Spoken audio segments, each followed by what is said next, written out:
hello everybody, this is Emma and I'm here to say I'm going to be reacting to some scary animations today. Um, it is currently spooky month. It is currently spooky season. I'm not sure if it'll still be spooky season by the time you watch this. I am recording this on the 2nd of October, but who knows when I'll actually upload it because I take time editing them. Because I care about what I do. Okay, thank you. Anyway, let's get started. I'm like ready to be scared. I am going to be watching a ton of horror movies this year because I had a friend who recommended like a shiznit ton of horror movies to watch that I've never watched before. And of course, I'm going to rewatch The Conjuring because that is my favorite horror movie. So, yeah, let's get down to it. Let's do True Baby Ghost Horror Story Animated. I think I saw a baby ghost. I was born in 1984. This incident was from 1989. I was 5 years old then. I'm a guy, the middle child of 5 siblings. It was late 1989 when my mom was giving birth to our youngest sister.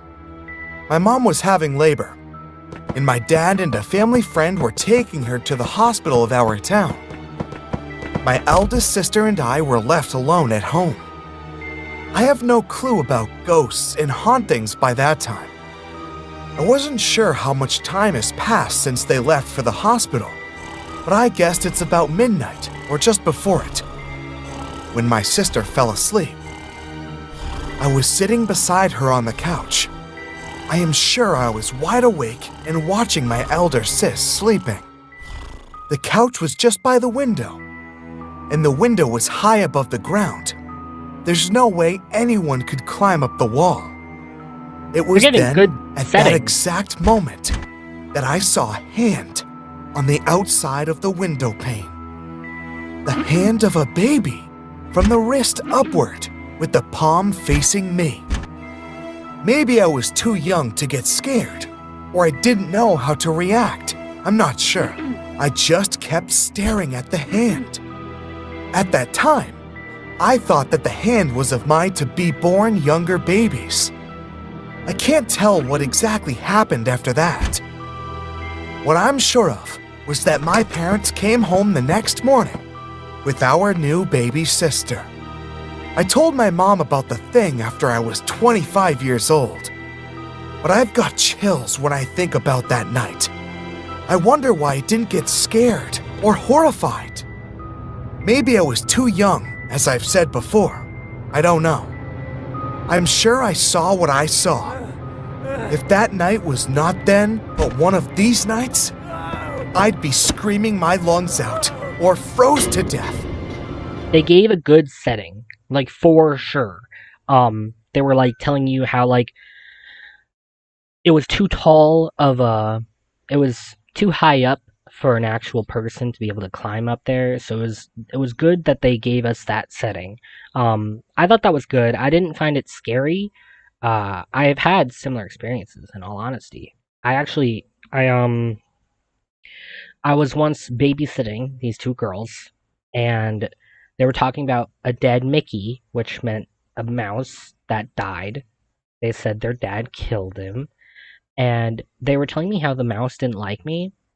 And I was just like, okay. I was just going along with it, like playing their little game. And then they just both started staring at one wall. And I swear I saw something scurry in front of the wall.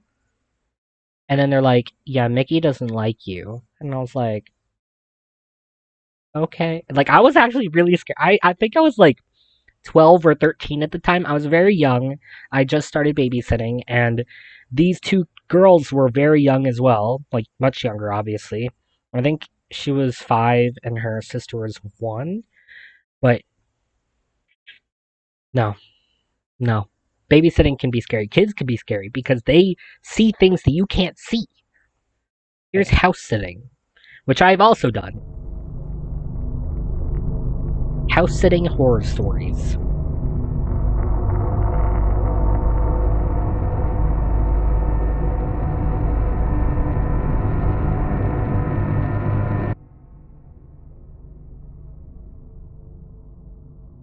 A couple weeks ago, my dad came home and pitched me a small job offer. One of his coworkers was going away for a few days and needed somebody he could trust to watch over his house. The reason my dad pitched this to me was because the man's house has a big CCTV system, basically a camera in every room, and then an operating desk where all screens could be watched on a big monitor. And I'm a computer science major, so my dad just always assumes that I know how to work anything technological. The man told my dad that he'd pay me to Oops, hold no, some no, no, heavy no. object from the desk. Parents tend to do that. They're like, you're younger than me. You can handle all this technology. Him, clearly, he has more experience than I do. Um, but he still might not actually know that technology specifically. But also, what kind of person has cameras in every part of their house? Like, I know that's a thing. I know tons of people do it, but why? Why not just like outside your house to make sure nobody gets in? Why is it inside your house? Is there like some paranormal stuff going on that you don't know how to explain? So you put up cameras? I don't know. It's a red flag to me.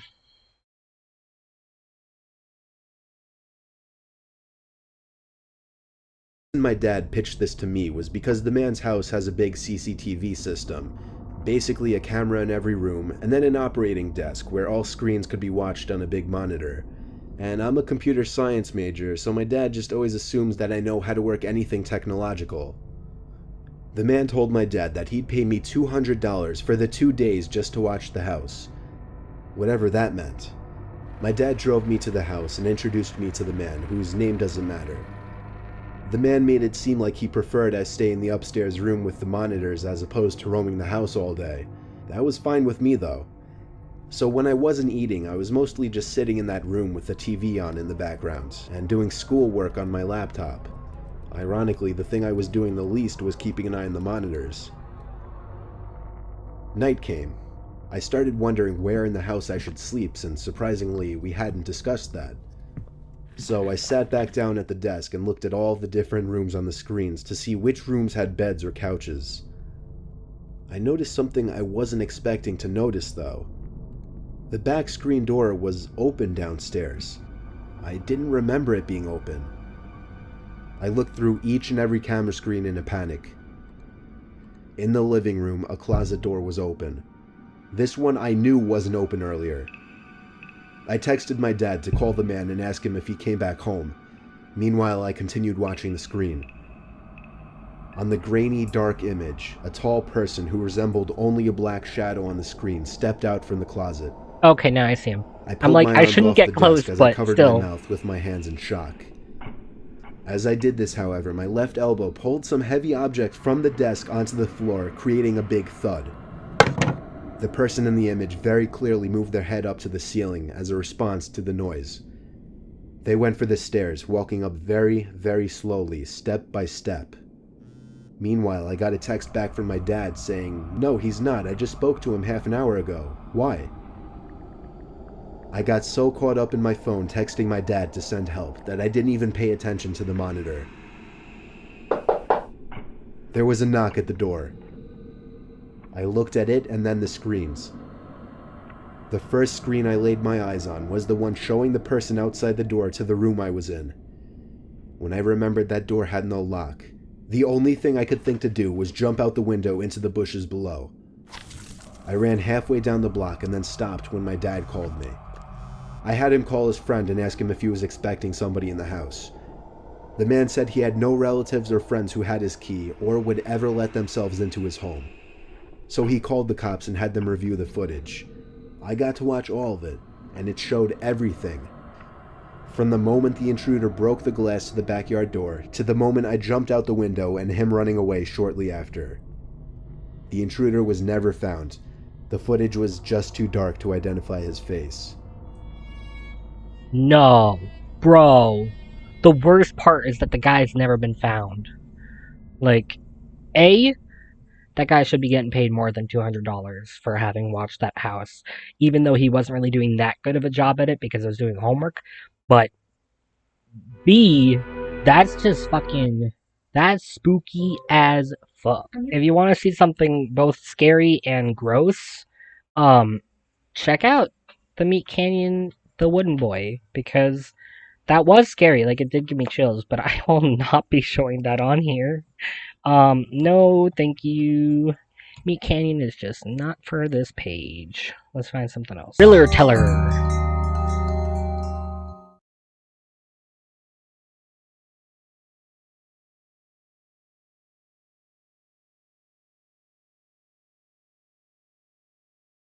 I'm probably gonna get copyrighted for music. Wrong Turn.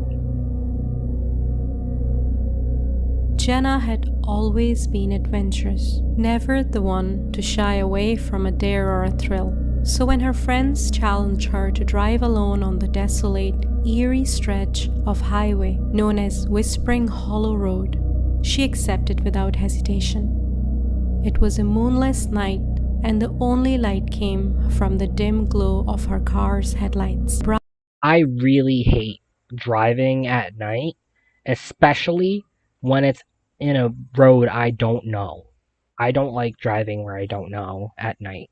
Or anytime, mostly at night. Tales of travelers who had ventured onto this road and had never returned.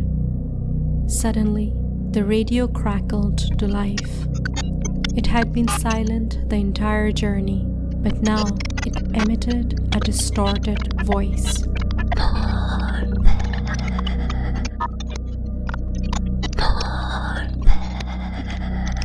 Jenna's heart pounded in her chest as she tried to make sense of the eerie message. The voice hissed, I don't even know what it said. almost inaudible, but distinct enough to send a chill down her spine. Her grip on the steering wheel tightened, and she pressed her foot harder on the accelerator. She was determined to prove that she wasn't afraid of a few ghost stories. The road seemed to stretch on forever, and Jenna's nerves were on edge. Shadows danced at the edge of her vision, and strange shapes darted across the road in front of her. She couldn't tell if they were real or figments of her imagination. As Jenna rounded a particularly sharp curve, her headlights illuminated something that made her blood run cold. Oh snap. Oh snap. It's the Grudge. A pale, ghostly figure standing in the middle of the road. It was a young girl, her long, wet hair clinging to her face. The girl stared at Jenna with hollow, empty eyes, and Jenna could feel a profound sense of dread washing over her. She had heard stories of a ghostly hitchhiker who haunted this road, a tragic spirit seeking a ride to her final destination. Summoning every ounce of courage, Jenna spoke. Are you okay?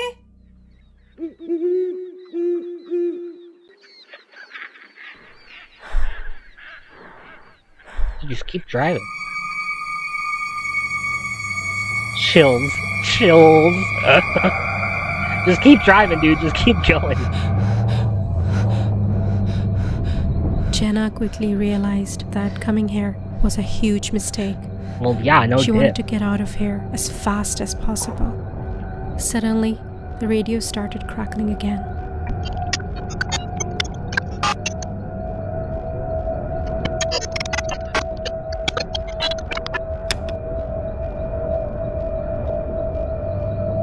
That ain't gonna help, dude. You're doomed.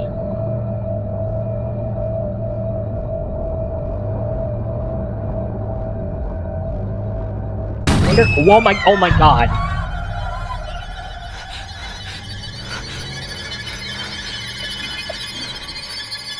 I don't even remember what I was gonna say. I think I've just one more mile to go. Oh my Then god. it'll be all over. I'll never have to come back here again. Oh, I remember what I was gonna say. I wonder how many people died there. Oh. Stupid radio. Why is it not turning off? Yo. Yo.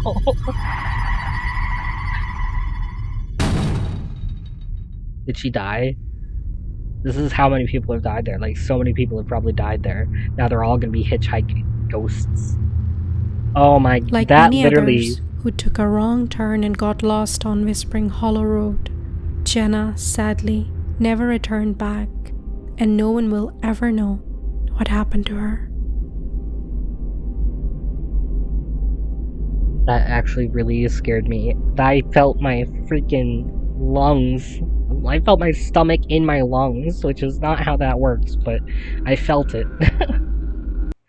That was good. That was a great one to end on. I just I really did enjoy those videos. The Meat Canyon one I even liked, but I will not show it on here. Feel free to go check it out yourself. But these were good. These were really good. I when I've house sat, I've always had sort of mixed emotions toward it because something weird happens or like a weird noise or something and it makes me scared. Um the times I've house sat, they had pets, so I would just knock it off as it being like a pet. Um but sometimes like even after the fact I'll be thinking, I don't think that was a pet. I don't think that was a pet.